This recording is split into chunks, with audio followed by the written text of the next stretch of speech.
जय श्री राधे। पूज्य श्री सद्गुरुदेव भगवान के चरणों में प्रणाम। कल्याण पत्रिका से प्रहलाद जी द्वारा भगवान नाम महिमा का वर्णन।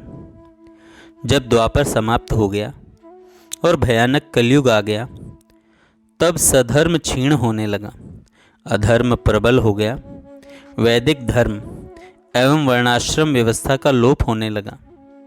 धर्म की इस दुर्दशा से शौनकादिक वनवासी ऋषि बड़े व्यथित हो गए। वे आपस में मिलकर धर्म उद्धार के हेतु मंत्रणा करने लगे। इस मंत्रणा में गर्ग, च्यवन, गालव, देवल, धौम्य, उद्दालक आदि अनेक महर्षि भी सम्मिलित थे।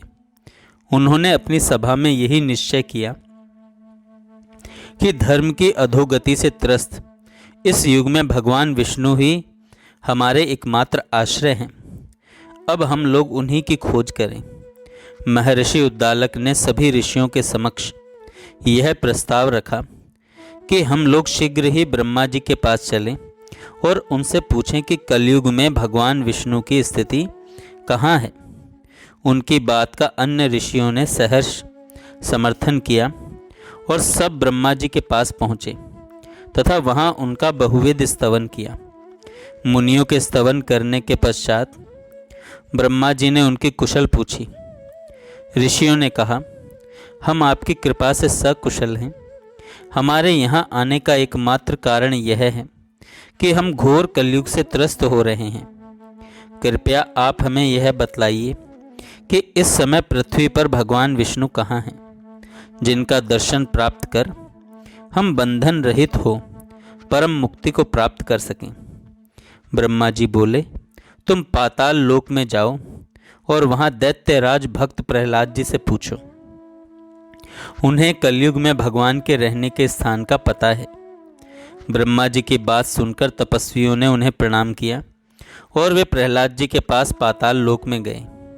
उन्होंने ऋषियों का भली भांति आगत स्वागत किया। ऋषियों ने उनसे कलयुग में भगवान विष्णु की स्थिति के बारे में पूछा। श्री प्रहलाद जी ने कहा, पूज्य महर्षियों, मैं आप लोगों की आज्ञा तथा भगवान विष्णु के प्रसाद से भगवान के स्थान का परिचय बतलाता हूँ।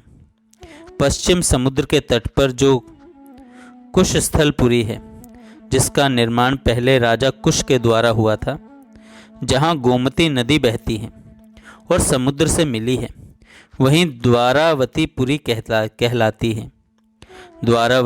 कहलाती है। उसी में षोडश कलाओं तथा 12 मूर्तियों से युक्त भगवान विष्णु रहते हैं। इसके पश्चात प्रहलाद जी ने बड़े विस्तार से द्वारका के महात्म्य का वर्णन किया।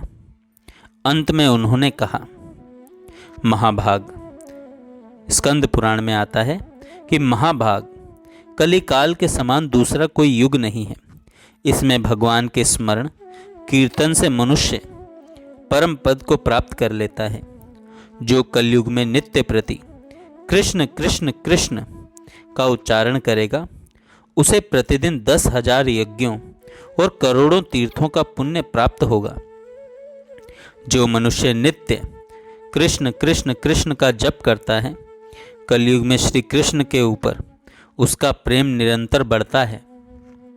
प्रहलाद जी ने कहा, जो कली में प्रतिदिन जागते और सोते समय कृष्ण कृष्ण कृष्ण का कीर्तन करता है, वह श्री कृष्ण स्वरूप हो जाता है।